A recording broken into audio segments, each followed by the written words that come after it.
Gaseous. Gaseous Malevolous. Gaseous clay. That's how he defeated all his opponents. just burped at them. It's a gentle burp in the face.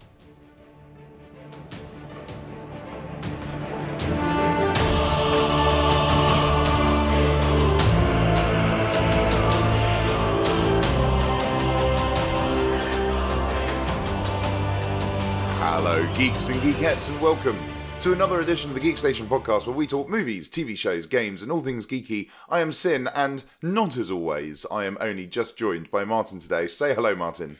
Hello, David. Wait, what? Yeah, no. Hello, Martin. There you go. He was just me. He was just reading off a script, Oh, and God. I didn't. You didn't reprogram the bot. No, sorry, no. How you Terrible. doing? All right? I'm good, thank you. I'm feeling a little bit lonely in here, but maybe it's for the best. I know. I don't get Well, quite as abused this week. yeah, maybe not. Maybe not. Maybe. Yeah, I don't know. Have you listened to our Star Trek podcast from No. last week? No, and you haven't had any abuse on Twitter. No. That's probably good. Is that why he's orchestrating for me? There was an attempt, but unfortunately, or fortunately for you, unfortunately for him, we don't have many listeners. So Yeah. it's all right. Yeah, fuck you. But yeah, no. As you may notice, it's just the two voices today. David is he's not here, so Absent. yeah, absent to absent friends. Let's raise To our absent glasses. friends, yeah. Oh, yeah, there we go. Pour one for a fallen homie. That's right. I mean, he's not fallen, No, he's not here next week. Well, we're not here next week either. But I'll talk Yeah. about that at the end. Yeah, But yeah, have you had a good week? How have you been? Mm-hmm. I have had a great week. Good. Oh, I don't know. Not a great week. I had a good week. A good week. Yeah. Okay. Yeah. It wasn't as splendiferous as. It wasn't as splendiferous as then, or whatever I said, wondersome. Okay. Wondersome. It was just average. It was a just week. good. It was Sure. a week. That's what it was. Okay. And yeah. It was a Monday to Saturday. yeah. Sure. Okay. Struggling through some research for this episode. Okay. Struggling would be the word. Struggling would be exactly. So this week we're talking about video game movies. As I entitled it, The Good, the Bad, and the Ugly, and as you corrected me, just the bad and the ugly. The bad, the worst, and the ugliest. Yeah, we'll come to it, but there certainly aren't many good ones out there, or any passable ones out there. Passable, yeah. So we'll come to that, but let's crack on with the news. So the first bit here is just really just a mention, because I don't know when we're going to get a chance to talk about this on the podcast, actually, thinking about it, because it's out next week. But Thor Ragnarok, Yes. the reviews are in, and apparently it's very, very good. I mean, was there any doubt? Well, no, but They're just on a roll. Marvel I have guess. struck again. So, Marvel strikes again. yeah, What's that, David? You're saying something about Sin like in Marvel and the tattoos? that's right. Where's the abuse? Where's There's the no- abuse? It's not here. I think it's fine though. This seems like a good point for the Thor and Marvel in general. Like, Yeah. the trailers have all been just like that looks Yeah. decent. And apparently this also kicks off like a trilogy of like a trilogy story arc for the Hulk. Oh, okay. So apparently, I can't remember the guy's name who plays Hulk. This is awful. This is where Mark we need Ruffalo. Mark Ruffalo. Thank you. Oh, there we go. We didn't even need David. Thank you, We David. don't even need him. Yeah, thank you. Apparently he was talking to Kevin Feige, and Kevin Feige was like, "What would you like the Hulk to do?" He was like, "Oh, I'd like this, this, and this." And then Feige was like, "Great, let's do it." And this is He wants apparently to smash, yeah, smash and smash. That's right, yeah. Yeah. But no, apparently it's really good. As I say, like we're not doing. There will be no podcast next week because David's not in the country, and I'll be recovering from I'm hoping a very good birthday. very good birthday. Yeah. So I'm just going to join you in that. Yeah, no, as exactly. well. Yeah. So we might get together, maybe record like a little some thoughts perhaps on it. Yeah, But it yeah. won't be a full on podcast. But it's out next week, and apparently it is very good. Or it's out now actually, maybe. I'm not Is sure. it early next week? I think. Early next week, yeah. So yeah, but apparently it's really good. So there you go. Yeah. Still in the kind of the Marvel universe. So the Skrulls, the Skrulls with a U. That's right. Yeah. So we know that they're going to be in Captain Marvel, in Marvel's Captain Marvel. Okay. They're playing that's going to be the film set in the 90s with a young Nick Fury. Yeah. Maybe how he loses his eye, perhaps. Okay. But they're also apparently going to turn up in the new X-Men film as well. What, the same Skrulls? Or Well, have they just both gone, well, no, hey, we're writing about Skrulls, and they're like, oh, us too, and well, I guess. Well, go with yeah, it. no. So apparently, the agreement that Marvel has with Fox is that they can both use the Skrulls just in general as an alien race, but then each party has access to specific characters. So the Skrulls just in general might turn up in the X-Men movie as Fox's interpretation of them. Fox's Skrulls. Yeah, that's right. And then we'll get like Marvel's interpretation with Captain Marvel in a couple of years' time. So I don't know quite how that's going to work. This just seems like it's getting too convoluted. Isn't it? It's going to be bloody confusing. I like the idea of like corporate men in a corporate-ass room going, hey, these Skrulls, these comic book villains we're going to make some legal arguments for and against us sharing or not sharing this. Yeah, but that's what quite happens. Hilarious. That is people people in gold suits. People in their ivory towels with their gold suits. That's right. Maybe even platinum suits. Yeah, with their Netflix money, just throwing it around the place, deciding which alien characters we're going to see. Who has what? That's right. It's like a really messy divorce. But I mean, for like you and me, and for the other fellow geeks out there, it's going to be fine. People are going to understand. Maybe a little confusing. Yeah, but I mean, we're going to know the difference between the two universes. Yeah. But people that are just going to go are just going to be like, "What the hell?" It would be like if one of them, like, I don't know, will they look similar or will they look like distinctly different? Or I think they have to. I guess. Who knows? This is the thing. I just don't know because I'm getting very murky. Well, this is it, and yeah, exactly. Are they going to look the same? They're probably not because they're going to have different interpretations. Of... I mean, obviously they're going to be based upon the comic book ones, but they're still going to end up looking different, though. I mean, it's just. I don't know. It's really weird. I think the X-Men and Sony just leave it alone. Well, just let them back Marvel to Marvel. Exactly. Have it, and then we can have some X-Men and Avengers. Can you imagine bringing the X-Men into the MCU? I think it will happen at some point. At the end of this like whole Marvel shitstorm of them making so much money, it will start to go down, and similarly, sales of X-Men films will go down, and they'll go, you know what? One last hurrah! Let's get the X-Men in the Avengers, and it's going to be the best thing ever. Because the X-Men films are not great, are they? Really? No. I mean, they're not the best things ever. Yeah, no. So not been like that for a while. While we're talking about the MCU, actually, this is interesting. So Kevin Feige has said that Avengers 4, so that's the one after Infinity War, currently untitled, will actually bring a conclusion to the current MCU storyline. So that would have been 22 films, Marvel films. Yep. And the kind of the whole Infinity War, Infinity Stone, all of that. That's when all the actors' contracts are up and everything. That's going to bring it to close. And then James Gunn, the director of the Guardian films, has said that then Guardians 3 and a little kind of bit at the end of Avengers 4 will then kickstart a new storyline. So new actors as the superheroes. Whether it be new actors or just a different kind of... Or whether like some like universal renewal happens where the people change their faces and they forget things that happened before. Or they could change, like, so Captain America has been like different people in the comics, so you could change that. Iron Man's changed. That's a good point. Thor's actually currently a woman in the comic book universe. And the Hulk is like an Asian nerd or something, right? Really? I didn't know that. I remember seeing like, or it's like was it like No, Iron Man is a woman, isn't it? Yes. There's a girl Iron Man or Iron Woman, I suppose. Tony Stark's still about, but I don't think he's Iron Manning it about. He's just like passing on the moniker. But that's what I mean. So like, it's quite exciting that might happen. I think that's a good time period for that to happen because Infinity War is going to be maybe like next year, 2 years. So Infinity War's next year, I think, with Black Panther, and then we're talking about 4 years on from then. And then will be the final. The year after, I think is Ant-Man and the Wasp and Infinity War 2 or Avengers 2 or something like that. Are they still doing that split in two? Well, it's just an entitled... It's Avengers 4, but it's an untitled so that movie. is the final film. Yeah, and then after that, I think it's Captain Marvel, maybe. I mean, I don't know. I like the fact that they're actually looking to the future with regards to this, because I don't think the current lineup with fucking Chris Evans and Robbie Downey Jr. and all this can last forever. Yeah, well, since 2008. So, I mean, and it's going to be 22 films. I mean, that's a lot. That's two, Well, it's the biggest, like, arguably the largest, like, I don't know, it's not even a franchise, though, is it? It's a cinematic universe it's huge. It's gone on for that long and to be that successful and that interlinked. So it'd kind of be good to kind of draw it to a close a little bit and then kind of see what happens after that. Try and do something maybe a little bit different. I don't know. They probably won't want to roll the dice too much on changing. Well, no, this is it. They have a formula that currently works. Yeah. So why would they? But I'm hoping for more crossover films, more kind of duos and trios, and Here's a crazy idea.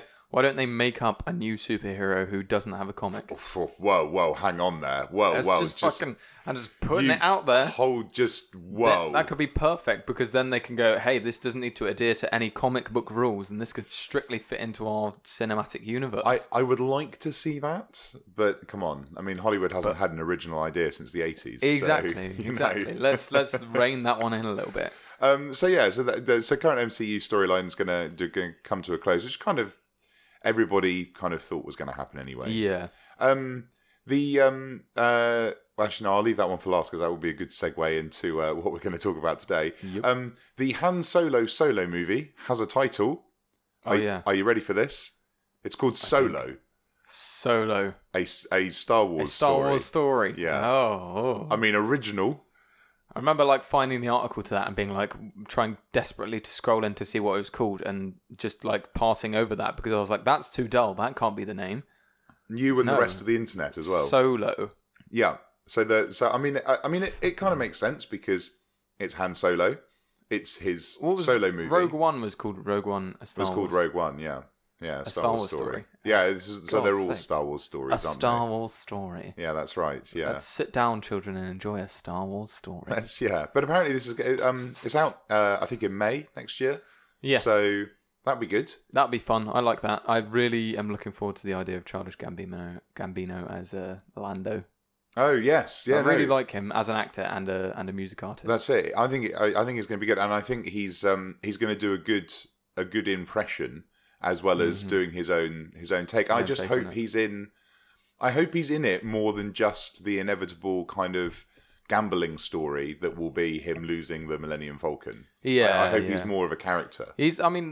From Empire Strikes Back, there is suggested that there's a deep and rich history between the two. Well, that's they it. need to do that. I'm hoping for a trailer soon as well. Yeah. I think apparently they were saying it's going to drop, obviously with Star Wars. In the cinema. I suppose they're going to wait until that one's over or maybe they could release it before just to build Star Wars hype in general. Yeah. Well, yeah, maybe, but I don't know. I'm still on the fence about it because I wasn't a huge fan of Rogue One. I must confess. There were some really good parts about the film. I think we've gone over it, but I think I generally enjoyed it. I was hoping for more out of it because I heard about all the stuff before, and I was hoping it was going to be like this Darth Vader horror film. Yeah, and I was like, that would have been originally I think incredible. All the main characters were going to be killed off by Darth Vader at the end. Yeah. And there's footage that's been left on the cutting room floor of them fighting Darth Vader basically. But then they changed it all, and then I think at the end, because they were all in different possessions on the planet. Spoilers for Rogue One, I suppose, but whatever. And they couldn't bring them all together to do that. Yeah. So they were like, well, actually, we've got to kill them off. All like this. Let's just have the Death Star do it for us. Yeah, and then have Vader at the end. I mean, the bit with Vader at the end obviously is phenomenal, it's the best part of the film. Could have been more. Well, maybe we'll get a Darth Vader, a Star Wars story. That'd be cool. That would be insane. But I just don't think you could have a bad guy like that as the main character. No, yeah. Well, unless it's. I think there's the sort of era that like the Force Awakens games sort of tried to target, where it's just like sort of between 4 and 3 and just generally him being a badass and all this. Yeah. But The Force Unleashed.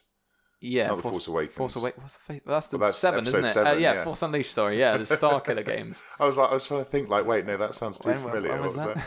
Yeah. But yeah, so there you go. Han Solo, Solo, a Star Wars story is the name. Flying Solo. Anything featuring really. Chewbacca. But I tell you what, that is actually, I've just realised that's a real mouthful now. So Solo, a Star Wars story, is the name of the Han Solo movie. There you go. There you go. That's a bit of alliteration in there for your So yeah, there's actually quite a lot of Star Wars news this week. EA, I don't know if you heard about this. So EA have shut down Visceral Games. So these are the guys that created Dead Space 1 and 2. Oh, yeah. And they were working on this grand Star Wars single-player adventure that was... so the lead writer or producer of the game was... she worked for Naughty Dog. She created all the Uncharted games. Yeah. And it was kind of going to be effectively Uncharted, but in the Star Wars universe. That's cool. But due to corporate... whatever, EA know what they're doing, I suppose, when they're making games. Yeah. They've shut the studio down, they've cancelled the game, and they've moved all the assets and all the asset management to another Star Wars game that's in development. So, oh, really? Yeah, which... It reminds me of, what was that game called a while ago that got shut down? It was like 2113 or something.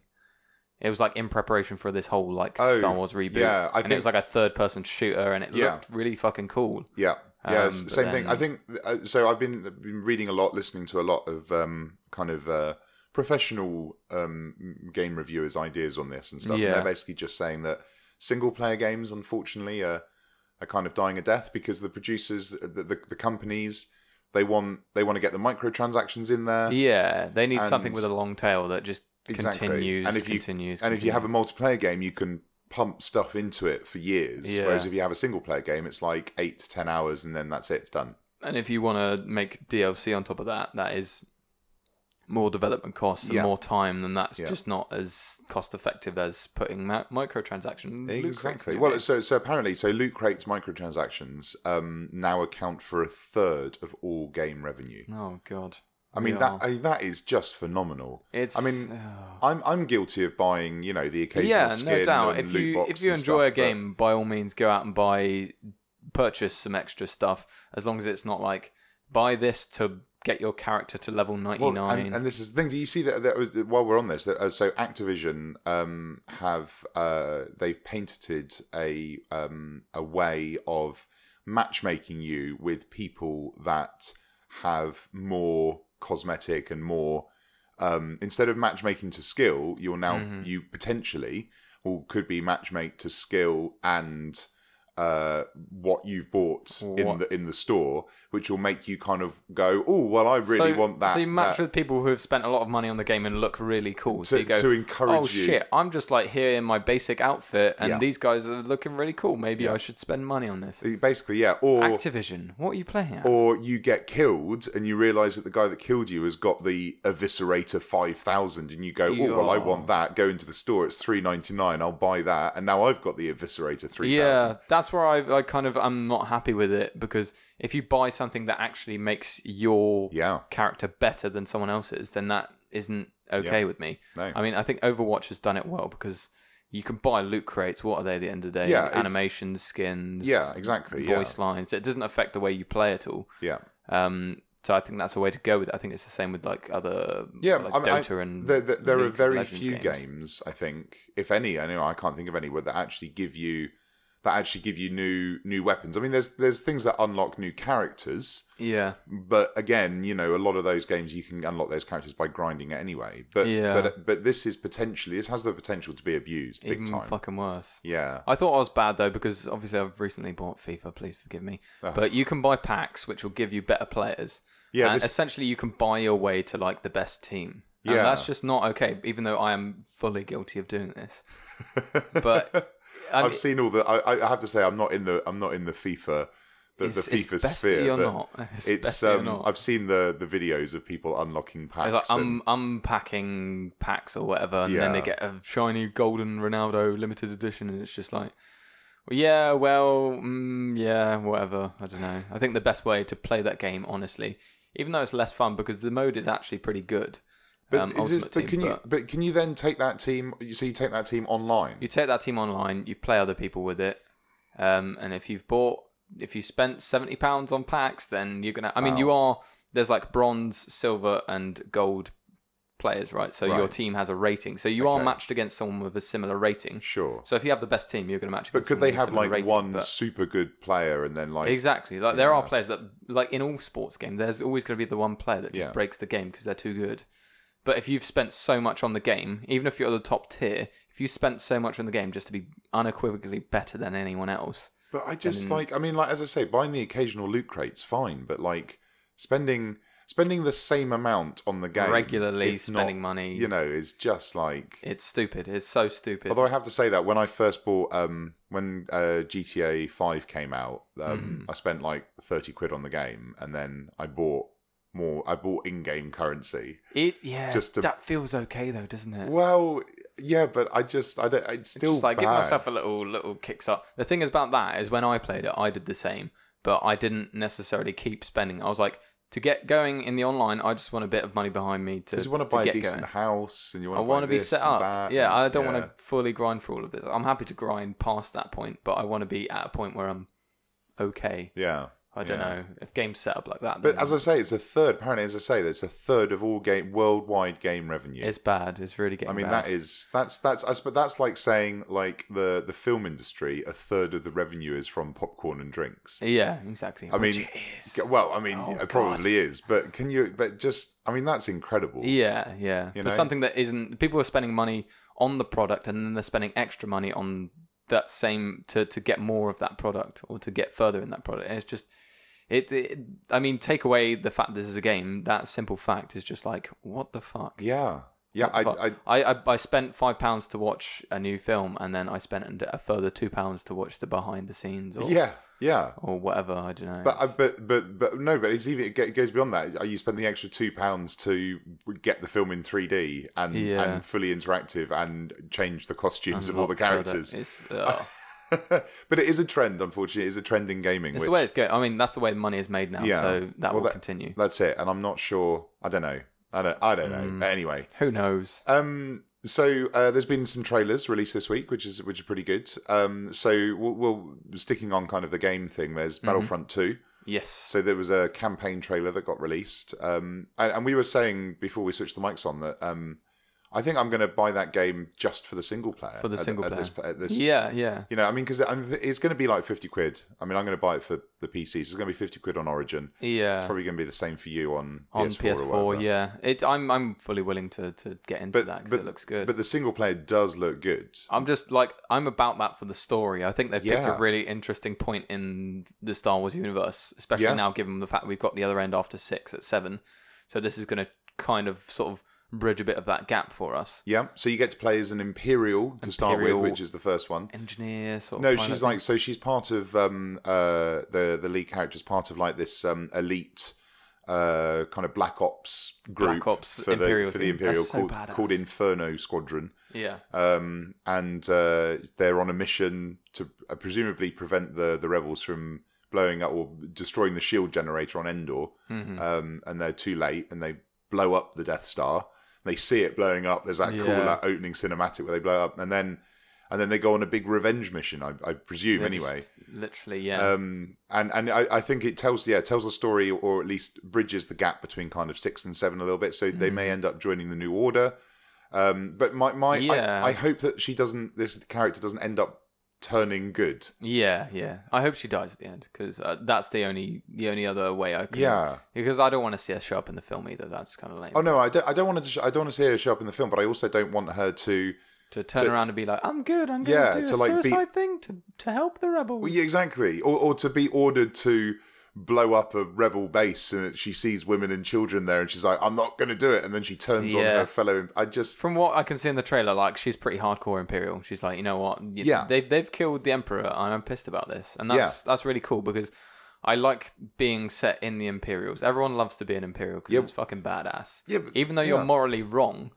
I think there's a right way to rebel scum with like the ships that barely work, and there is a place in my heart for being rebels, especially Rogue Squadron on the N64. That's but only because you got to do the trench run and blow up the Death Star. X-wings are like, I don't know, the rebel fleet for me is pretty. It's got a place close to my heart, but but then I always prefer the look of the Imperial Star Destroyers and things like that. Like when I used to play what was it? It was like a Star Wars kind of strategy game. I can't remember what it was called, but like it was all space battles and stuff. Yeah. Always played the Imperials. Always the Imperials. I think they're kind of limited. I mean, they've brought out more ships, but like with the Imperials, what you have, TIE fighters, TIE interceptors, TIE bombers. Yeah. For the rebels, you've got X-wings, A-wings, Y-wings, B-wings. Yeah. And then you've got the larger ones, but those are sort of the core but I don't know. I definitely prefer my Star Destroyers, I think. Yeah. Plus they sound fucking badass as well, the TIE fighters. Yeah, that's true. Although the look of the TIE has always been a bit of an odd one. That's why I always thought the X-wing was like the ultimate. But then you see a TIE interceptor and it's got like the sharp wings. Yeah, that is badass. And like the shuttle or the ship that they use in this looks like Darth Maul's kind of. Yeah, he's got that little. It's kind of like a passenger ship, I guess. Yeah, it looks like it's the same ship that they're using in this, which just looks cool. It looks cool. So I missed the beta was for the. Yeah, was it for pre-order? But then at the end of it, you could get on board if you just signed up. It was an open beta. I think it was last weekend, and I completely missed it. Same. I which was a shame. But then it's like a 40 gig download or something, so I'll do it, and then I'll have a bit testy. Yeah. But apparently it's not great, the online at the moment. Really. And the big criticism for the last game, Battlefront, was that it was just a bit too shallow. It was just it looked amazing, which it did. I can't deny that. Yeah, no doubt. But apparently it was a bit it didn't have much substance to it. Yeah. Not a lot of longevity. Exactly, yeah. Well, they had like a couple of maps. They had the maps on Hoth. And did they have one on Endor? I think they did. Yeah, well, I never played the full release. I think eventually in the DLC they did, but they need more stuff up front to sort of support that. But from the looks of this, they've got the Clone Wars and they've got the Imperial, the Rebel War. That's it, yeah. So that looks good to me. And it still looks good. I mean, the game looks incredible. Yeah, it always has. It always did. You know. So I'm looking forward to that. So we saw the new trailer for Black Panther. Yes. So I didn't realise actually that the last trailer for Black Panther was just a teaser trailer. Is that the one that aired or was played during Blade Runner? I think so. Yeah, and it was just like 30 seconds. Maybe? Yeah, but this is actually trailer 1, which just looks. It just looks really good. It looks cool. There's going to be a lot of action. Wakanda looks incredible. Yeah. I love. No Storm. No, Where is she? Yeah, I just love the idea that there's like this entire advanced civilization just like undetected to normal humans in just hiding in Africa. That's the thing I think with the especially in the comic book universe, there's like all of this shit going on all over. Like there's so many different sort of hidden levels of society. But when you put it in like a film way, it's kind of like, what the fuck? Like, really? Yeah, that's it. But it's fine. It looks really good. I think it looks really fully realised. Yeah, it does, and I mean, it looks.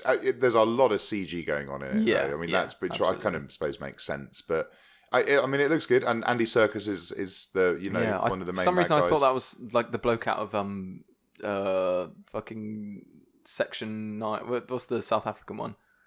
Oh, District 9. District 9. Oh, I know what you mean. Yeah, I thought it was him for some reason, just because I think he had mutton chops. But no, because the last time we saw his character, it was in Avengers 2, Age of Ultron, and he lost his arm, didn't he? Ultron chopped his arm off. Oh yeah. Apparently this is now him trying to get into Wakanda to get the vibranium, because it's all about the vibranium. All about the vibranium. Yeah. But I mean, it just looks incredible. It looks really good. It does look good. They've really lent into the whole idea that this is like something for it's like a superhero centered around like African heritage and African culture. Yeah, because a lot of those actors they're African American. Well, that's it. They're and there's definitely can't be accused of whitewashing in this film. And there's like one white face in the entire thing. I like the fact that Martin Freeman's in it. Though. He's just like, hello. He's doing the voiceover at the beginning of the trailer. Yeah, that's him with his American accent, which is his Fargo American accent. Yeah, that's right. Yeah, he pulls it off really well, to be fair. Yeah, so I'm really looking forward to it, and it's out in February, which is just awesome. So it's like literally around the corner, 4 months away, which is good. Yeah, so we've got a decent lineup of Marvel films. Oh yeah, for sure. Well, I mean, I'm just waiting for that Infinity Wars trailer to drop, because I haven't watched the leaked one from Comic-Con yet. Oh no, I haven't. With that. I am just waiting for it to be, because I am so hyped. I mean, being the Marvel fanboy that I am, with all the Marvel tattoos that I have, with all the countless, they are on show today. Yeah, well, you're sat there fully naked, to be fair. Well, I just for you, because David wasn't here, so I was like, I just thought I'd give you something to feast your eyes upon. I am hyped for Marvel next year. I mean, Black Panther looks sick, but then Infinity War, I just think is going to be incredible. Yeah, I'm just wondering, what do you know what sort of storyline they're going to be following with it? Yeah, so it's the Skrull one. It's it's the Infinity Gauntlet. Thanos coming to Earth. He gets all the Infinity Gems. And he goes off on one. Yeah, I mean, like, apparently in the trailer at Comic-Con, there's a bit where he literally pulls a sun or a planet out of space and then just throws it at the Avengers. How does that work cinematically? Because I don't know. This is the thing. I haven't seen that, but because he's got all the Infinity Stones and he can manipulate everything. So I'm really looking, and it's going to bring together obviously every single character. I think the only person that's not in it is Nick Fury or something like that. Oh, so Samuel. Yeah, I know, but I don't think that's his fault. I think that's... Is it story-wise? Yeah, okay. or just Marvel just ran out of money. Yeah, maybe. Know.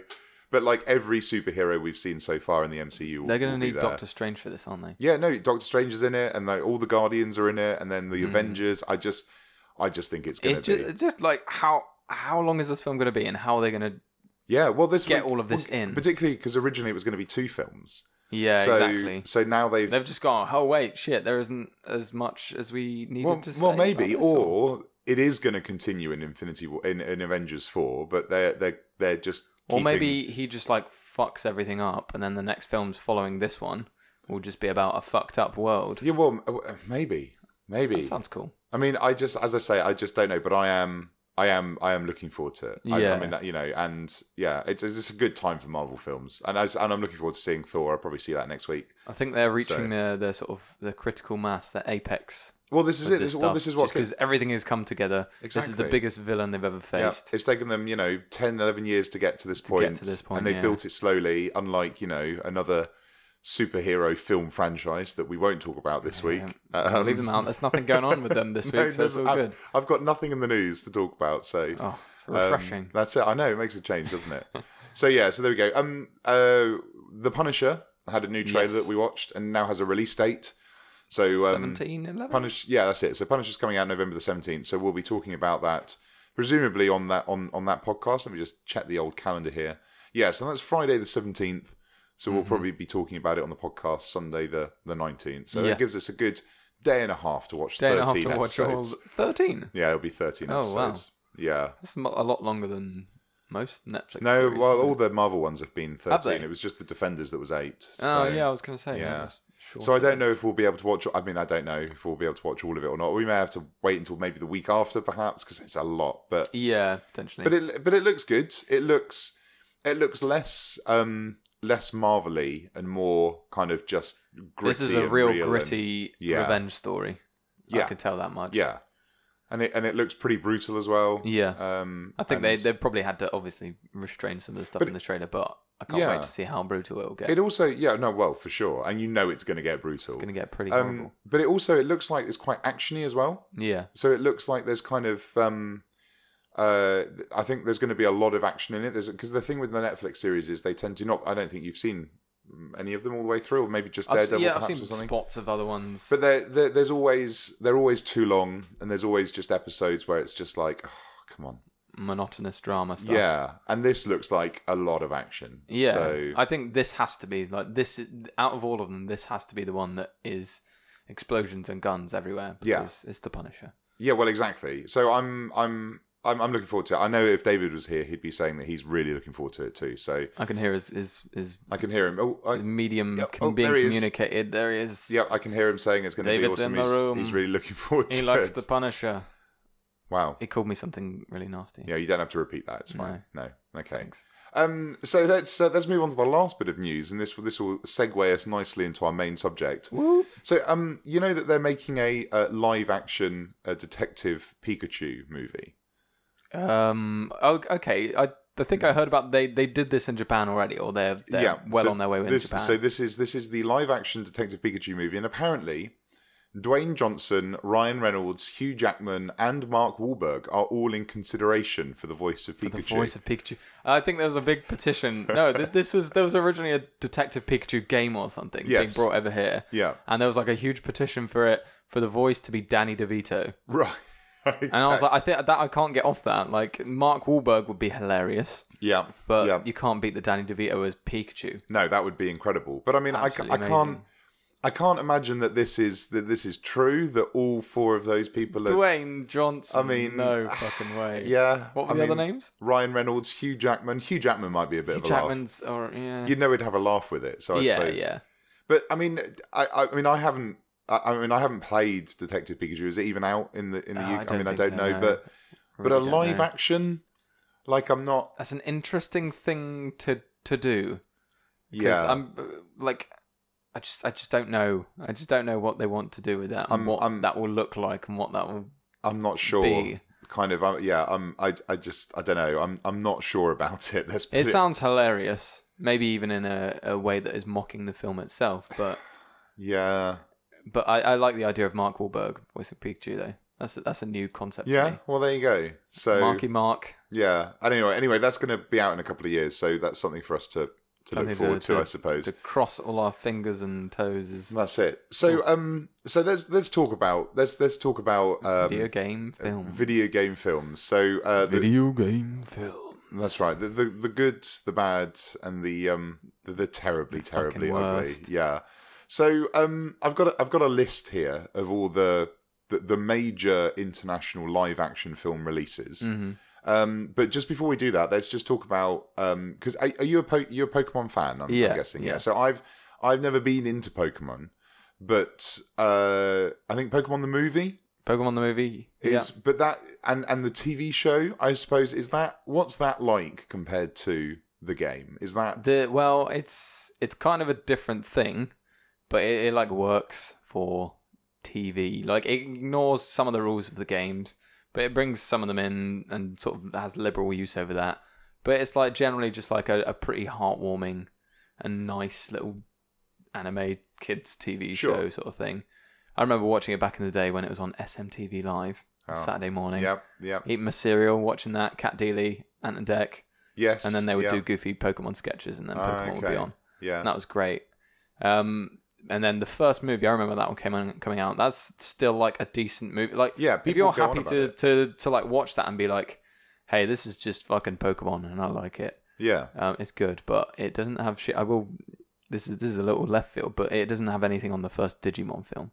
And that's a big fucking rivalry between the two, but the first Digimon film was better. But really? Oh, yeah. Okay. Well, personal opinion in terms of animation and stuff like that. I know even less about Digimon, so, you know. Even less of a true noughties kid, I guess. Sure. Well, yeah, mate, yeah, I think so. True millennial you. Yeah, that's it, yeah. So, the first live action, and I suppose that I'm thinking about it, I kind of knew this already, but the first live action video game film was the infamous Super Mario Bros. Super Mario Brothers. No, I think it was actually Super Mario Bros. I think that was the actual... Yeah, that's the actual title. That's right. I watched this. This is the film I watched, but I had to watch it over 2 days because it's an hour and 40, and it's a fucking horrible film. It is awful. Yeah. God awful, but like it's hilarious. With Bob Hoskins and John Leguizamo. That's right. Yeah, Dennis Hopper's in it.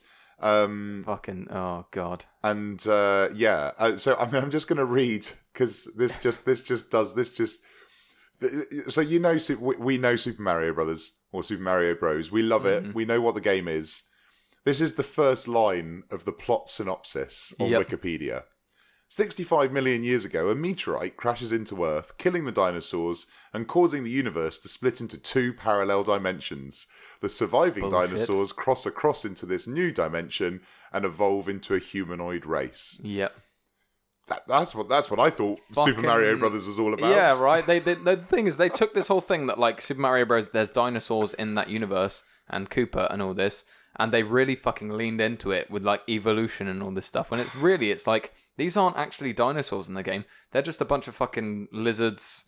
Yeah. Koopas. Like Koopas are a different thing. I don't know why they thought this was a great idea. I just So I mean, it is generally regarded as a terrible film. Really bad. It made me feel like kind of uncomfortable as well because like the Mushroom King just is some fucking fungal mass at one point. Yeah. Really disgustingly so. Yeah.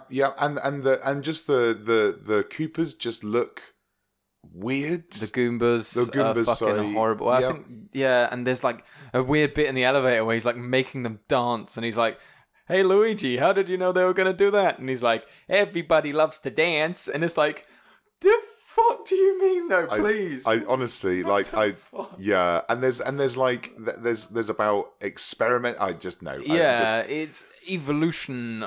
He's like, I want to take over the world with my evolutionary army. Like, I just don't. Yeah, know. I just no. As I got like an hour in, I was like, this is fucking horrible. It's not Super Mario Brothers. If I didn't want to watch this for the podcast, I would have turned this off long ago.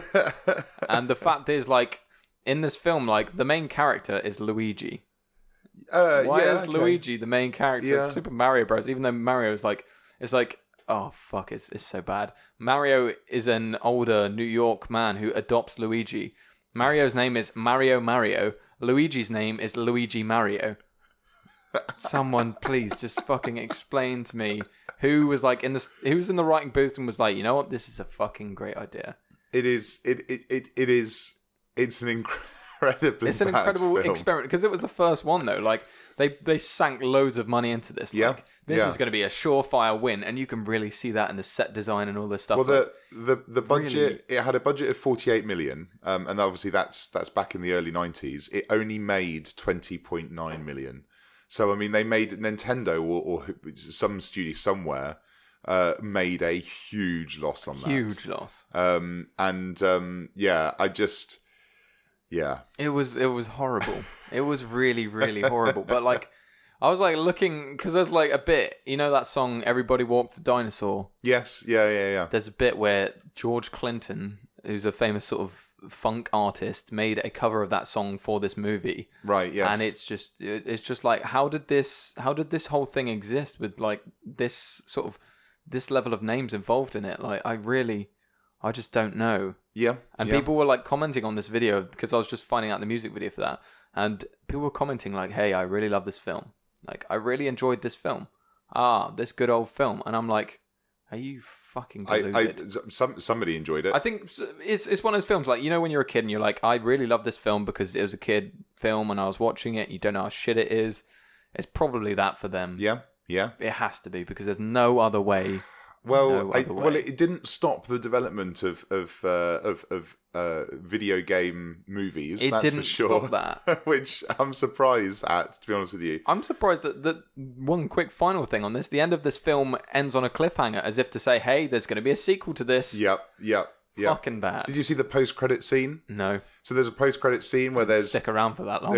Where there's two kind of Japanese game executives, and they're like, "Hey, we should make a game out of this." Oh, really? Yeah. It's Shigeru Miyamoto just getting inspiration from this film. It's an infinite time loop.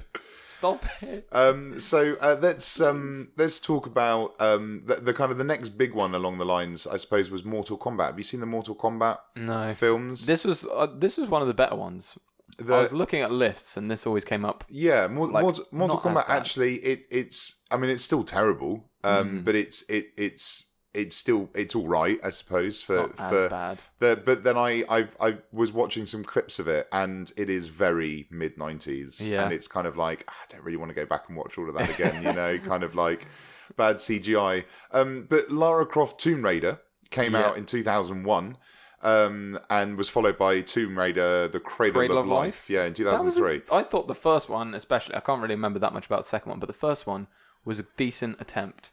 I didn't hate that film. It wasn't bad. It has 20% on Rotten Tomatoes. They're a bit harsh on. I mean, I think contextually, when you think about video game movies, that gives it plus 20% for me. Yeah, but it did have it had a budget of 115 million, and then a box office. It made 274 million.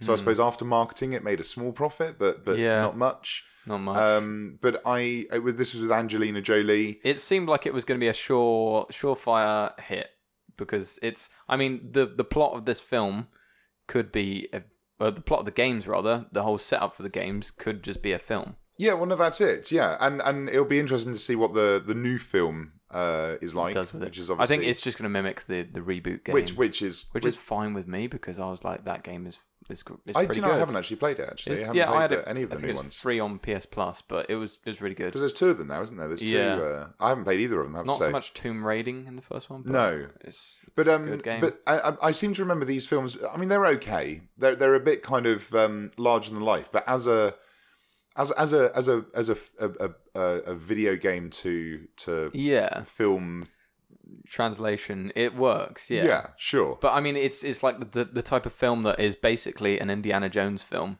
It's like a bad Indiana Jones film. That's not that bad. Yeah. With her, and she's shooting robots in the beginning of the first one, which is a bit weird. All these like dual pistol scenes she's in and stuff. And cool. And they're playing on the big busty Lara Croft kind of a bit too much of the hot pants. Yeah, that was the whole thing.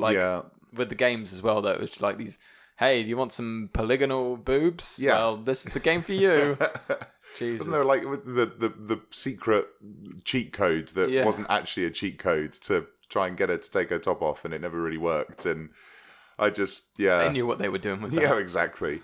In between though, Lara Croft Tomb Raider and Lara Croft Tomb Raider: The Cradle of Life, Resident Evil dropped. And Resident Evil, which kicked off, I don't know how many films there are now. There's like 5. Resident Evil, the final chapter came out this year, actually, which I have yet to see. I don't think we need to. But I thought the first one... The first one was, to my memory, it was all right. I remember speaking with David about it, and he watched it fairly recently. He was like, "That is a bad film." Oh, really? And I was like, "Oh, I only remember the the corridor with the cube laser thing." Yeah, I think that was like awesome. That. I was like, "Oh, sweet." But it was. I mean, I suppose it was the one that kind of. It was the most game-like. The other one's just. Well, like, let's have a monster and let's. My only problem with this one is that it doesn't. The feel of a Resident Evil game is survival horror. You are creeping down alleyways with camera angles that are uncomfortable. Your character does not move quickly or, in a very action-like way to make it difficult, because that's horrible because you can't control your character correctly. And the story is obviously like original story. We're talking about, I think it's Jill Valentine. Yeah. Going into a mansion and being locked in with all these zombies, whereas this is like kind of looking towards that, but it's like too actiony. No, but that's it. It starts off like that, and then suddenly it's just action with guns. And then, and the last one I watched, I think, was Extinction or something. It was in a desert, and so I think that's the third one. There's some tentacles where it's like they destroy the world, and then there's still another 3 films after that. Like, what the fuck, Mila Jovovich? Yeah, that's it. Yeah, and I watched which one is it? Not Extinction, Retribution, which is the penultimate one, and that one's just a low budget. Just awful. They just ran out of money at that point. But they want money for Resident Evil again? But they've all made like over 200 million in the box office, 250 million, 300 million. I mean, like they're popular films, I suppose. Yeah. So we've always got to think like in the Western market, a lot of these films don't do very well. But then in the Asian market, well, the thing is, they when there's like a cheap ripoff of something Japanese.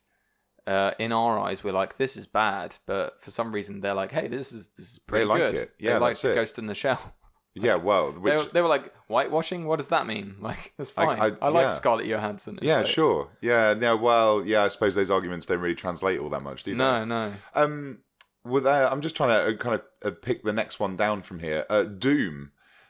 This is one I wanted to watch in 2005 with Dwayne The Rock Johnson and Carl Urban, because I think he was still going under Dwayne. Yeah. I mean, that point, he was like making his transition from wrestler to actor, and this famously had the section which they kind of try to fit in a lot of these kind of game to film. Versions where it's kind of you see a bit of the game in the film. So there's a bit where Carl Urban in this film injects himself with like a super soldier toxin and then goes off and you just see his gun shooting. Like first person camera. Yeah, that's it. The thing is that a lot of things in games don't translate to film because they're fucking cheesy. Yeah, well, and they're also for games, you know. That is a game perspective. Yeah. Oh God! But what did you think to Doom anyway? Because I think it's an all right film. Honestly, I can't remember what I thought of it. No, oh okay. I saw it relatively recently anyway. Yeah.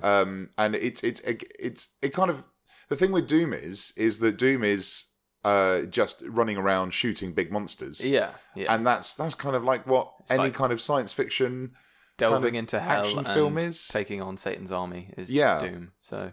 I don't know how they could have got that wrong. Yeah, it still ended up making a loss. It was what was this? The budget was 60 million, and he made 56 million in the box office. Ooh, so I'm loss, guessing then. that's why we've never seen another Doom. Yeah. Have you seen the Silent Hill film? This one was like a proper horror film, wasn't it? Yeah. So this was with I'm trying to think. Sean Bean was in it. Oh, nice. And Rada Mitchell played the lead character. What year did this film come out? This was 2006. Okay. And this was actually really freaky, this film. And it had a really sad ending as well. Spoilers for the ending. But the lead character, thinks that she's escaped from the extra dimension that is Silent Hill. And she goes all the way home. And she realises that she hasn't really. And then there's just Sean Bean, who's at home, kind of, I can sense her, but she's not really there type thing. It's really sad. That sounds like but it was better. But I remember watching it, and it is actually pretty scary. Really? I mean, it's a good. Yeah, it's not great, and it's pretty long. It's over 2 hours long, 125 minutes. But it was all right. Sounds like it holds up. Yeah, 50 million budget, 97 million budget box office. So that's not too bad. Mm-hmm. We spoke about the Hitman films last week. Have you seen those recently? I haven't seen either of those. No, what, ever? Ever. Oh, okay. Not the Hitman. Interesting. Just never. Just never. Just neither. Never. Well, the new one's on Netflix, isn't it? Yeah, it is. I was looking at it, like when I was making my decision on what to watch, like earlier this week. I was like looking at it, and I was like, "This looks like a really, really bad time." Well, no, it doesn't look like a really, really bad time. It looked like a mediocre bad time, and I was like, I'd rather pick something god awful than watch something mildly mediocre or mediocrely bad. I've just the Far Cry games. Yeah, I've just clicked on this list. There's a Far Cry film. I think which I had no idea existed. I'm just like, wow. Where was that? And apparently the budget was 30 million, and in the box office it made $743 million. How did it make that much and we don't know about it? I don't know. This is a mystery. This is apparently. Missed a trick with Far Cry, it's sorry. About mutants and everything, which is like the original Far Cry. Kind of Far Cry. Have I not seen this? 20th Century Fox, Walt Disney Productions. Who's in it? No one that I know. No one of note. No. Not for 30 million, I guess. It was a major box office bomb, apparently. That can't be right then, that 743 million. I think someone's been editing the Wikipedia page. 743,000 maybe. Yeah. Yeah. Oh. No, it is. 743,000. That's exactly what it is. That didn't even make $1 million. Jesus. That's why studios are like, I'm not making a video game film. But this is the thing though. They constantly want to try and make one. They feel like it's kind of a safe bet because there is already established interest in the franchise. Yeah. But people don't want to see that. I think adaptations in general are fucking not good. But the thing is, like, a lot of the time with these video games is it's like Warcraft, which we'll come to. That's you can't really, even though there's lots of lore there, and you think, oh yeah, that would make a really good movie. It's like, that's not why you play the games, and that's not why the games are successful. Yeah. You play the games because you want to be part of that action, and you want to be the protagonist, and you want to go and fight and defeat evil. Whereas a film, you're watching somebody do that. Yeah, yeah. And I think that's what producers don't really understand, maybe, about. I think the reason people are interested in most of these stories is not for the reason they go to the cinema for them. I think some of them can translate over, and some of them do have really interesting stories that are cinematic and stuff, but not necessarily in the way, especially with like in the example of Warcraft. I always thought that's not a good idea. Why are they doing that? That's a strategy game. Well, I mean, let's talk about Warcraft because it came out relatively recently. It came out last year. What did you think of it? Because I have to say, like, I did not enjoy it. I thought it was. I'm not like the biggest Warcraft nerd, so I'm not like massively up on what a lot of the lore was, but I wasn't impressed by it. Especially like even from the get go, seeing the trailers and stuff. And there was so much story that they crammed into it. Set it up for the sequel or many sequels. I know a lot of Warcraft, nerds who absolutely loved it. Yeah. Is it based more on like a World of Warcraft lore? So, well, no, this is originally like Warcraft 1, 2, and 3. So I think it pretty much tells the story of Warcraft 1, maybe Warcraft 1 to 2, something like that. What's the third one? Burning Crusade? Yeah. Well, no, that's... Or is that a DLC? No. That's a WoW DLC, isn't it? That is, yeah. What's the third one? The third one is just Warcraft 3, but that's when he turns into the Lich King and all sorts of things like that. Yeah, because that's when they had the Frozen Throne. Yeah. That's yeah, Frozen Throne. There you go. That was, but that was one of the DLCs, I think, wasn't it? Yeah. DLC came in a box. Yeah, well, that was back in the day where, DLC you wasn't actually such bought... a dirty word. Yeah, well, you also... No, it wasn't DLC, it was an expansion pack. Exactly. And you actually did buy... you did actually buy games in a box. Yeah. Back in the day, when you actually bought something physical. And you were like, I own this. That's right, God. Yeah. But I mean, Warcraft is... I think it's quite decisive because, as I say, lots of fans of the games enjoy it. Mm-hmm. But as a film, I didn't think it was very good. Yeah, I think that's the difference. And there was lots of story points that just didn't make sense. Mm-hmm. And it's like they had characters in it that just kind of was like, what? Yeah. So, Warcraft, I suppose the Hitman films. Have you seen the Assassin's Creed movie? I was going to watch that yesterday, but guess what I went for instead? Oh, go on. Prince of Persia. Prince of Persia. Now, I haven't seen this in ages. Oh, God. So fucking... With, I mean, as a point on Assassin's Creed, I wanted to watch it. I've got it on DVD, and I was like, Fassbender as the Ezio, Desmond, whatever character. Yeah. He looks the part, and I like him. I rate him as an actor. Yeah. But it's like literally on these lists I was looking at, it was like ranking around like number 3 worst film. The thing is, because the problem with the thing is with Assassin's Creed is obviously you've effectively got these two different games. You've got in the future. Yeah, you've got two different story strands that's it. Are kind of separate. Yeah, and in the film they tried to do that where they did the two different. Yeah, which is like essentially the story of the first 2 games. Well, it's not. Yeah, they kind of it's loosely based on the games. Okay. Yeah, but it just seemed like it was setting it up for a franchise, a sequel. Just like leave it was alone. I remember seeing. I saw it in the cinema, and I was so disappointed with it because it's just it goes down to I just don't think that these film producers know what makes the game good. Why are people watching the game? There's like an advisor who plays the game, and he goes, "Hey, we should have this about the game in it," and this just like this novelty bit for a little bit of the film. Yeah, it's not like a large major part of it, which was like one of the things I thought.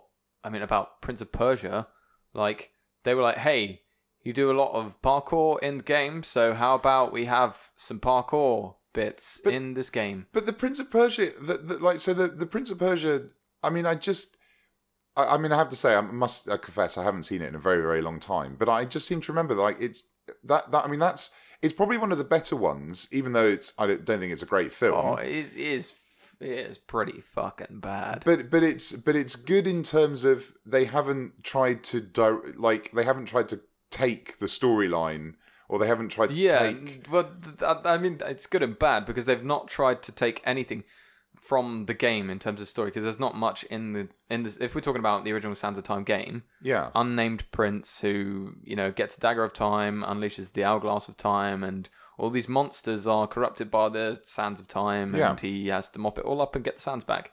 The movie is there is a named prince called Bahasat or something like that, who's one of these princes. He's a street urchin who gets adopted by the royal family and all this fucking shit. And I just don't know where. But it's like let's take that universe almost, and then let's make a film from it. But it almost feels like they've gone like the game wasn't directly necessarily in real world Persia. No. But this is explicitly from the get go. They introduce it. The introduction is the fucking best thing I've watched all week. Like, they introduce it like, here's this place in Persia, And then he had a kid who was an orphan, and he was then a prince. And I was like, please don't do it. Please don't do it. Of Persia. And I was like, no! Fucking no! Stop it! Within 5 minutes, I was screaming at the screen like, for fuck's sake. I like you, Jake Gyllenhaal. I like you now anyway. Yeah, but I like you. Don't do this to me. And he did it to me. But it's just the film made it had a budget of $150 to $200 million, made $336 million. I think it's let's see what it's got on Rotten Tomatoes, 36%. Yeah, that's kind of like maybe a bit generous. I would say. And it's just it's like, let's take this idea and the name, and then let's just. I think a lot of these films, it's like, oh, the game was really successful and sold millions and millions of copies, so why wouldn't a film be successful? And this is why they're saying, let's make a Sonic film. Well, this is it, but it's like, that's not what. Although Sonic, I think, may actually work simply because there was a Sonic TV show. If they make like an animated Sonic movie, well, I think this is going to be live action, which I think might work. I think it might work quite well. If it does the Space Jam thing, like there's going to be like a separate universe where, there's the real life and then there's the animated universe or CG universe. Yeah, or it's just in the Sonic universe. I think might still work. Yeah. That might be quite cool, I think. But no one has ever gone, hey, you know what's good? Sonic's story.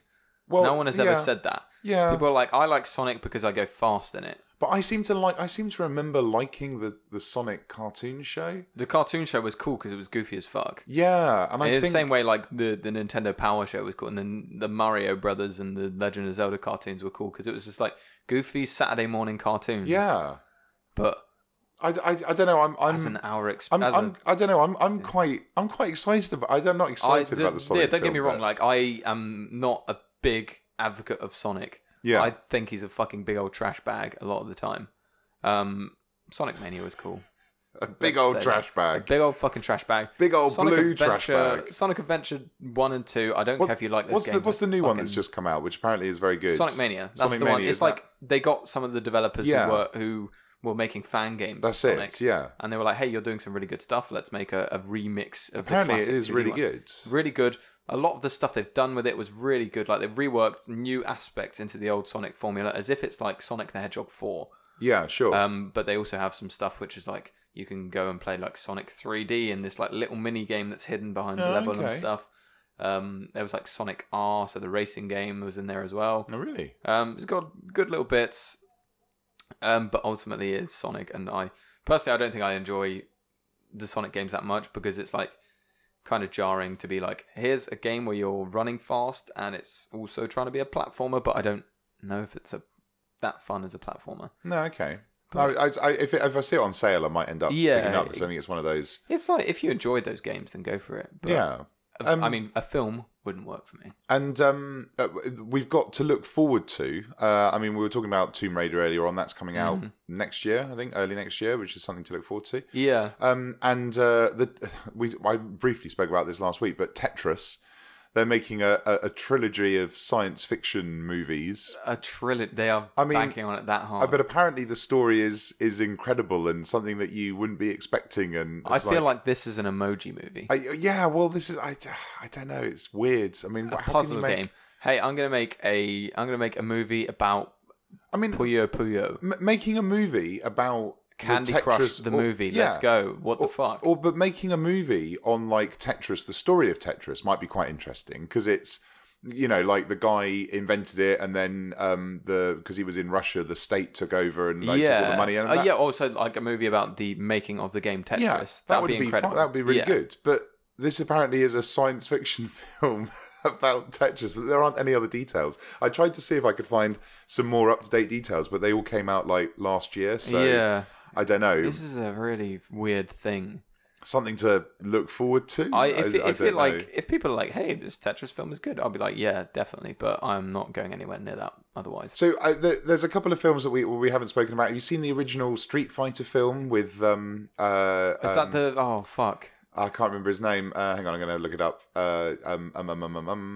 Jean-Claude Van Damme. There we go. Van Damme, yeah. I was like, it is Van Damme, isn't it? I don't know, that sounds stupid. That was all right, I suppose. That was like, Yeah, as well as you can do a Street Fighter film. It was a bit like Mario Brothers, as in it was like very in the world, in the universe, but not. It's like I as a fighting game though, I think the best fighting game movie was Dead or Alive. Oh no, I saw that on the list, but I don't think I've ever seen. It's Dead or Alive. Fucking bad. It's great. Does it? I was just about to ask. Does it have boobs? It has Holly Valance. The poster is Holly Valance in a bikini. She does the thing where the guy is like trying to mug her in her room, and she like throws up her bra. She like catches some guns. She shoots, and then she catches her bra so the guy doesn't see her boobs or something. Oh, and it's like, I'm so empowered and female, but like.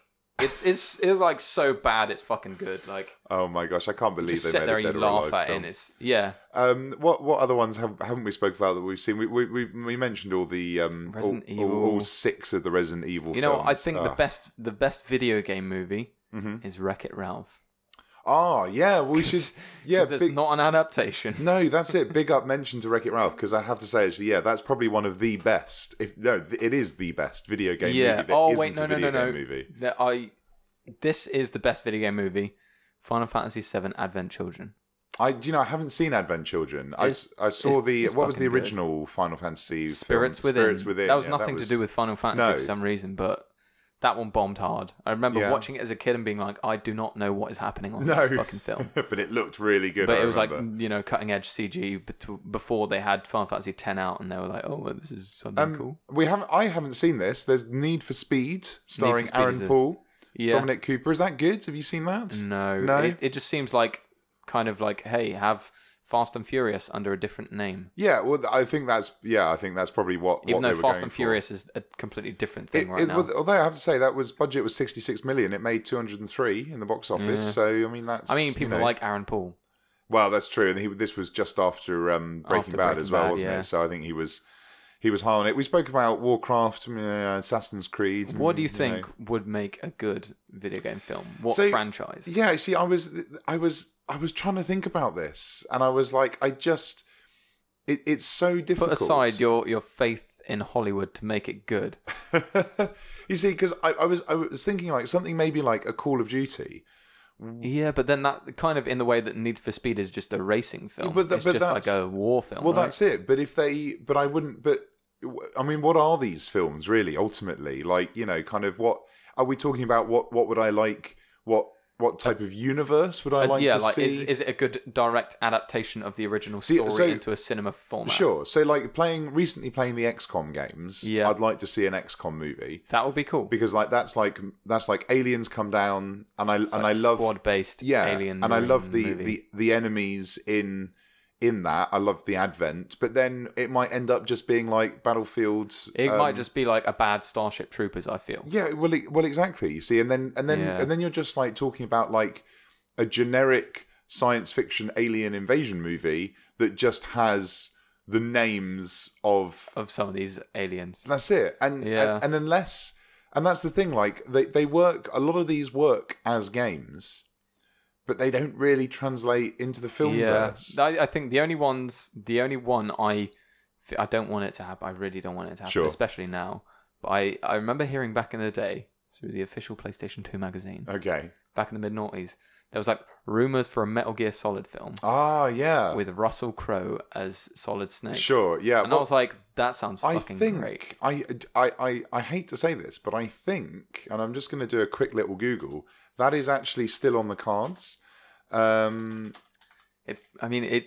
Just because the story of Metal Gear is very, very complicated. Here we go. It is being made. Holy shit, really? Yeah. Metal Gear Solid's movie, apparently the director plans to stay faithful to Kojima's vision. Okay. What is Kojima's vision? I mean, does anyone know for Metal Gear? One of the weird things about this whole idea is that Kojima wanted to be a movie director. He couldn't be a movie director, so he started making games as close to films as he could. And having this like really cinematic vision. So that sort of way, it does convert over quite well. So it's being made. The director's the same guy, Jordan Voight Roberts. So he's the guy that directed Kong Skull Island. I don't know if you've seen that. That came out this year. It's actually really good. Kong. Oh, okay. Yeah, I really enjoyed it. Yeah, he's the one that's directing. Apparently, he wants to keep it to, as I say, Kojima's vision. It's like where do you put that film though? Where do you in the sort of timeline? I want to say put it in Metal Gear 3 just because that's my fucking So favorite. which one's that? Which one's Metal Gear 3? Is Metal that Gear 3 the Snake Eater? Snake Eater. So that's kind of back in time in the 60s. Sure. Yeah. Okay. After World War II, during the Cold War, the original original Snake. Yeah, it was a big boss. It was big boss. Who becomes big boss but that's the thing. The new one fucks over the fucking timeline. Does it? Really, yeah. What's the new one? MGS5. I haven't played Phantom Pain. Yeah, I haven't played that. Story wise, oh god, why? I just don't know. It's like this is the game where you are Naked Snake. So after the events of 3 and then Peace Walker, you make Outer Heaven. This is you turning into Big Boss. But so it's after yeah, this is supposed to be the transition between the Snake from Metal Gear 3 and Peace Walker, who's quite a good guy, he's just wants to make mercenaries without borders, all this stuff. So do you create Outer Heaven in the game, or is it? Well, you make it's kind of hinted at that this would become. I think in one of the cutscenes it actually becomes Outer Heaven, but you just have an offshore base. Right, yes. And that's part of it. It's like managing this offshore base. Which is really cool. Yeah. It's like a management sim, and you like have all your you basically recruit soldiers for it, and then you're like running around it, and then they're like, "Hey, boss," and you like just beat them up, and then they're like, "Thanks, boss." Yeah, no, that's what I've heard. Yeah, it's really funny. But gameplay wise, it's really good. It may not be as close to what a Metal Gear game is. It's more of like a open world stealth action sim, which is really cool. Works really well. But I've always thought that that a Metal Gear film would be good. But again, you're right. I think it has to be an original story. This is the problem with these. Then that it just doesn't. I don't know. It doesn't have the same weight as the original story does. Yeah. I feel like Metal Gear Solid 1 would be a good place to have this.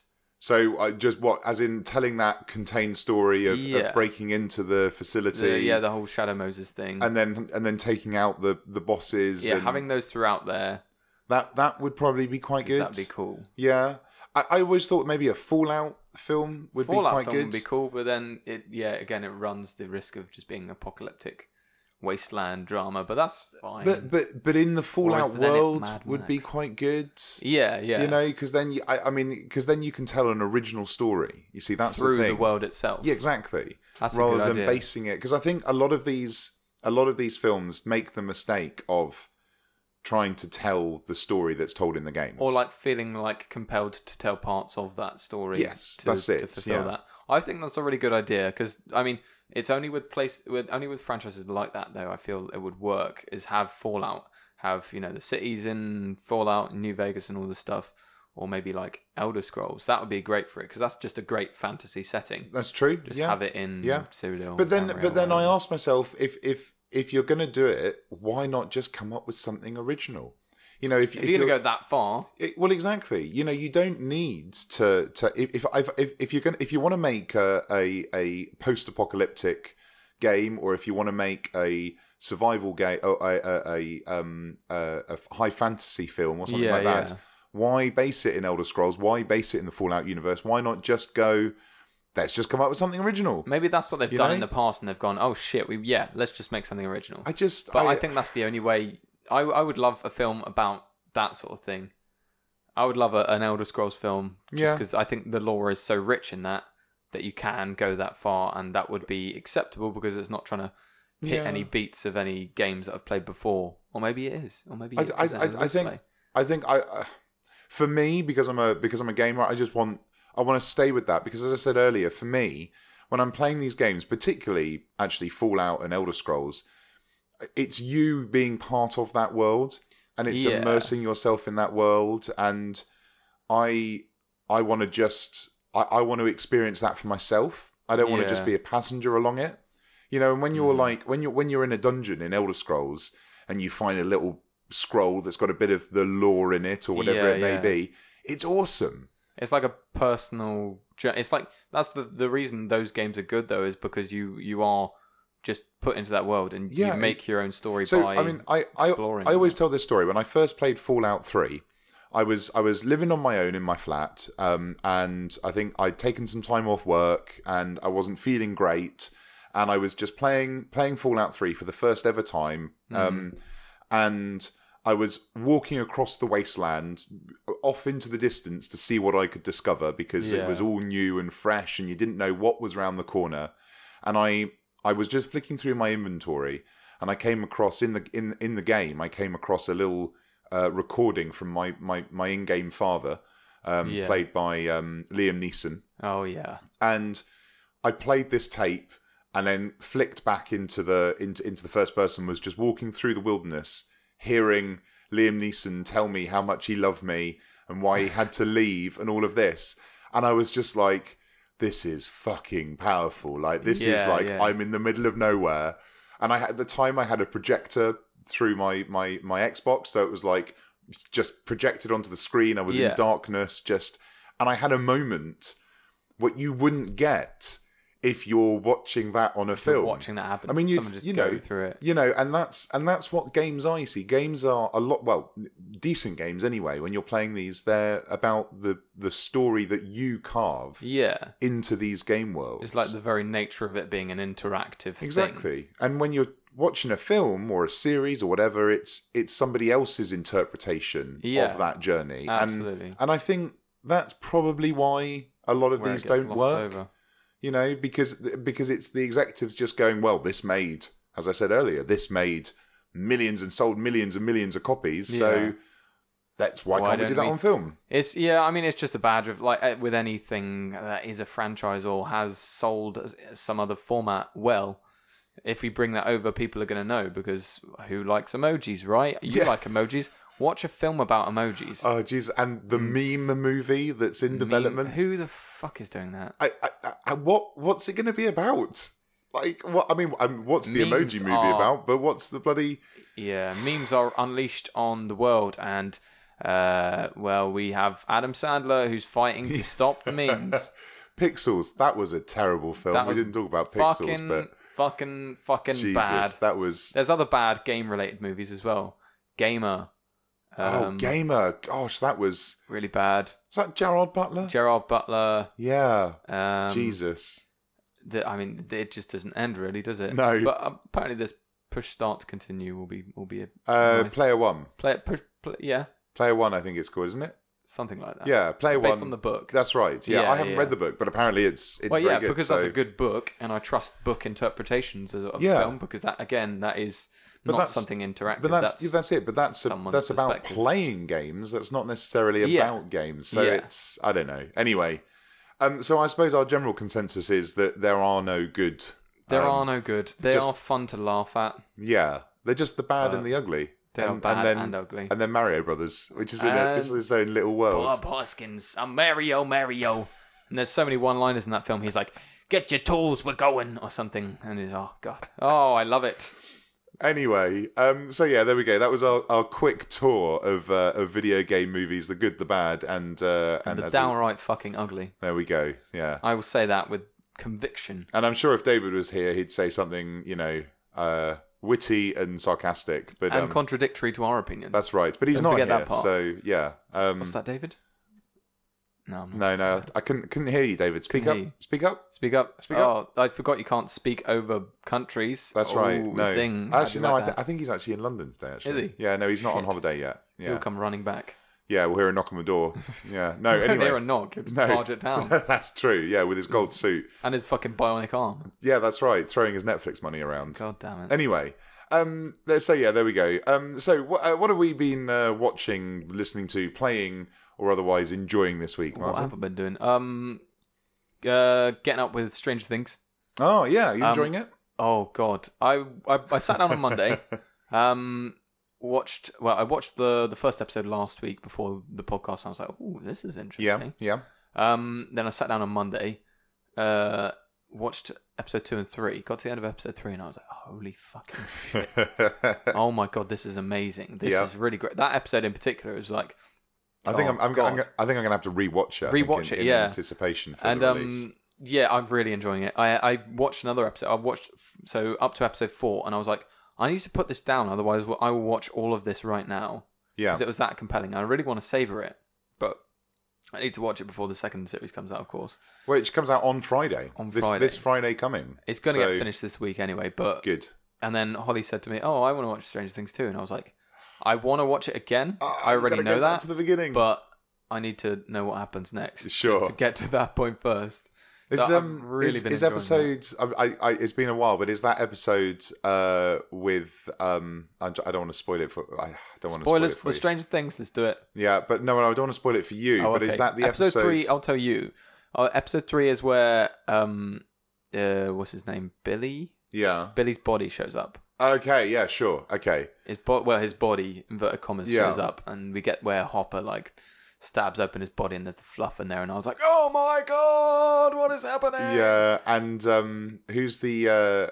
No, I can't say because I don't want to accidentally drop a spoiler. See, the thing is, I've heard I've heard bits about this that have kind of ruined it for myself a little bit, yeah. But it's not so much that I've completely spoiled the plot. But I'm really liking the characters. I like the way it's presented is, he's gone missing. We've got 3 perspectives on this. We've got the mother, we got the kids, we got Hopper, the detective, going at it from 3 angles. And I think all of the characters in it, all of the actors in it, particularly, I was saying this to my mate as well, Winona Ryder, she's absolutely brilliant in this. She's on form with this, for sure, yeah. She is a desperate mother that has actually got it together. Have you had the bit with the Christmas lights yet? Yeah. Where she's got the letters up. And the Christmas lights. When she's going into the shop, fucking 20 boxes of Christmas lights, and her boss is just like, "What the fuck?" And everyone thinks she's crazy. Yeah. But as the viewer, you're like, she's not crazy. But I can understand how she's crazy. And she's like, "I'm not crazy. I know how this looks crazy though." And it's like, at least you've got it together in a way. And that's only, that's so early on. It's so going to get many crazier, episodes to go. I must say. Good. I'm having a lot of fun with that.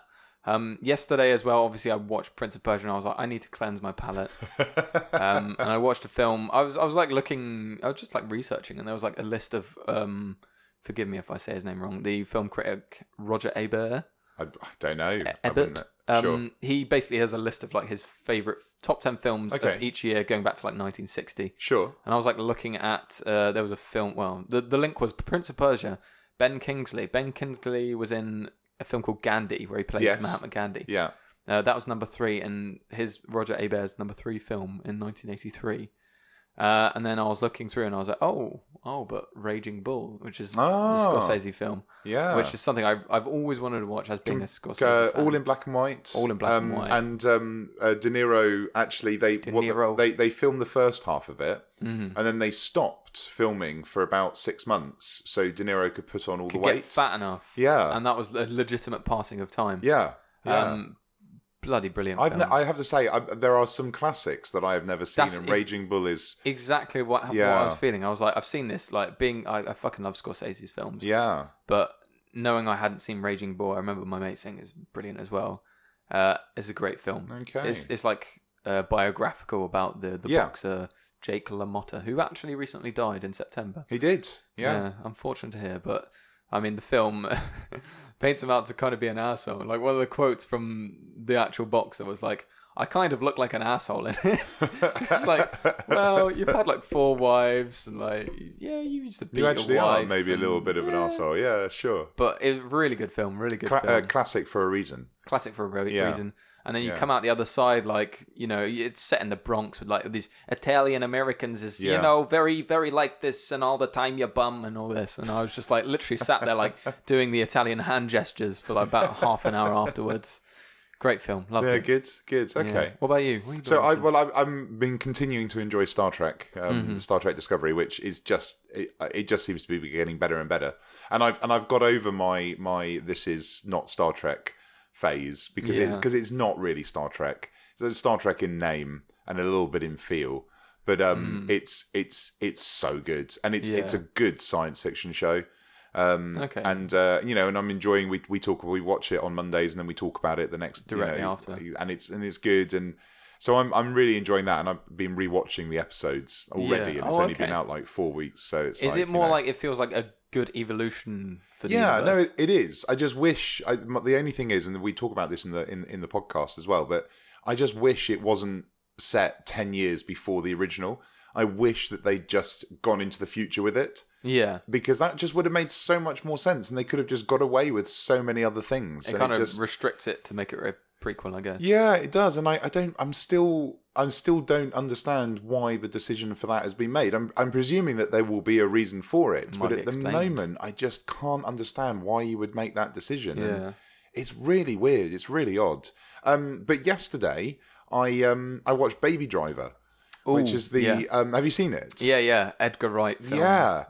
It blew me away. Brilliant film, isn't it? It's incredible. That is a very switched on film. Because I heard an interview with him on a podcast I listened to when it first came out. Mm-hmm. Edgar Wright. Edgar Wright. Yeah, and he was saying that this is his film. This is like his pet project. Yeah, he'd written it years ago. He wrote it when he was 2021, and he wrote it based on the music. So he planned out each scene, and in every scene there's a different music track going and whatever song. And that's how he then wrote the characters and wrote everything like that.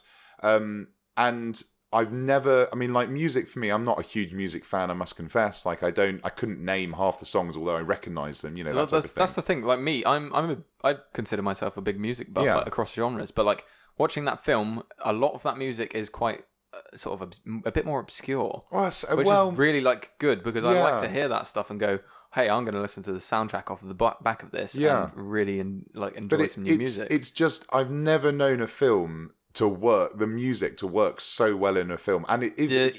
That's what I'm saying. The beats of the film as well. Everything down from the fucking there's such a cliche, but a snap zoom on him hitting the clutch or shifting gears, and it's going to the music, and it's a thing, and that, and there's the characters in it are so good, and it's such a different kind of heist movie. But that just hits all those beats of a heist movie, but also because of the music, it's almost something fresh and new. Yeah, you know. It feels. It feels arguably less dirty and gritty than most heist films as well, because this character, he's got pure motivations. Yeah. Rather than going in and this trying to empathize with a gangster who's happy and who just wants money or fame. Yeah, exactly. Or yeah, and he's is such an interesting character as well. Yeah, the character of Baby, B-A-B-Y, at the start Baby. of the film. Yeah, is trying to he's not talking for a bit. Yeah, and you're like, what is this guy? What is his motivations? Then obviously you find all that out, and I fucking loved it. I had a really, really good time watching it. It's exciting. The visual style of it is really good. Yeah, the soundtrack makes half of the film. Yeah, a lot of the characters, the other heist guys. Oh, I send this. Spoilers for the spoilers for Baby Driver, film. I suppose. Yeah, but when he's like, "Hey, I need you to go and buy some masks." Yeah, he's like, "Go and buy Michael Myers masks." And he's like, "What's that?" It's like an Austin Powers mask. Not Austin Powers, Michael Myers. Yeah, Mike Myers.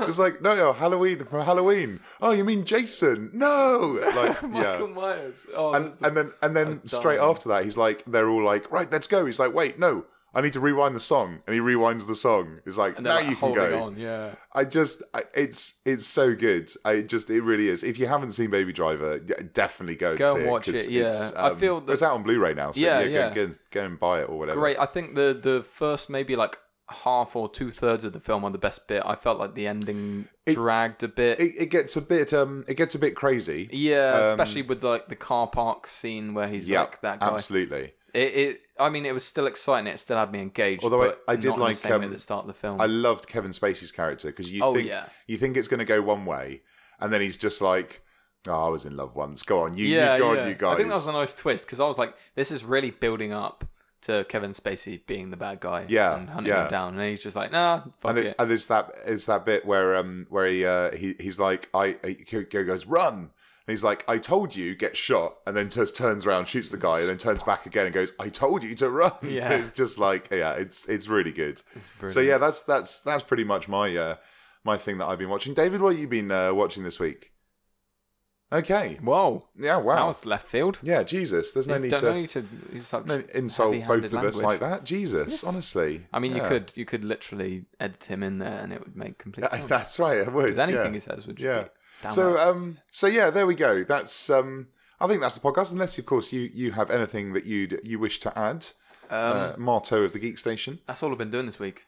Yeah, but yeah, no, sure. That's absolutely it. That's it. Excellent. Well, as I say, next week we're not here. We're just taking a week off. It's my birthday, and drunk. David is not in the country. He's in Crete, somewhere in Greece, somewhere I think. Is off to with the wifey. Some minotaurs, I guess. That's right. Yeah. Maybe get lost in a labyrinth. Who knows? Labyrinth. And we'll both be nursing and recovering hangovers. So there you go. The week after, we'll be back. We'll be talking Stranger Things, or Stranger Things Series 2, I should say anyway. Yep. And then the week after that, we're doing our live stream. 12-hour live stream? 12-hour live stream. I think we're going to do 12 hours. That's what we agreed on, wasn't it? Yeah. So stay tuned on the channel for a trailer for that and all sorts of things. I think, I suppose I've got to do those this week, really, because it's in 2 weeks' time. Oh, God. I better pull my finger out a little bit. Oh, well. Anyway, in the meantime, if you're watching this, if you're listening to this on iTunes, it would be awesome if you give us a little review, good or bad. Martin has promised to sing it. I have an obligation to sing. That's right. Your opinions. So yeah, please do that. If you're listening to this or watching it on iTunes, hit like, give us a subscribe. That would just be awesome. Fantabulous. And also just comment. What do you think? What's your favourite video game movie? Do you have one? Do you think they just should stop making them, come up with something original, anything like that? Tell me I'm wrong about Prince of Persia, please. Yeah, I don't think anyone will, though, will they? Anyone's going to challenge that. No. In the meantime, you can find us on Facebook as well. We're on facebook.com/The Geekstation. You can find me on Twitter at Mr. Sin Cinny. Martin, where can they find you on Twitter? Where can they find me? They can find me at MartoTGS. That's Marto. That's MartoTGS. TGS. I won't ask you why, because we have that every time. If David was here, he'd probably ask you why. But but he's not. Yeah, and he's on at David TGS, isn't he? That's right. If you want to follow someone you haven't heard today, then go for it. Yeah, that's fine. And he'll, I'm sure he'll, I don't know, answer your questions. He will answer your queries. If you have any questions about baking, or Mary Curie, David's your guy. Yeah. I've heard they're his two favourite subjects. He goes on Pointless. Those are his specialist subjects. Yeah. Oh, and if you want to buy any Blu-rays. Oh, plug them. Yeah, David at TGS. No, I don't know what he is. David TGS? At David TGS, that's it. There we go. Anyway, that's our podcast. Thank you very much for tuning in. I suppose the only thing to say is it's goodbye from me. And it's fuck, shit. Wait, you just... We got to the end, and now I fucked it. And it's goodbye from me. I think... Bye. There we go. Martin's had a little stroke, so we've got to go now. So thank you very much for tuning in. We'll see you soon. Bye-bye. Bye.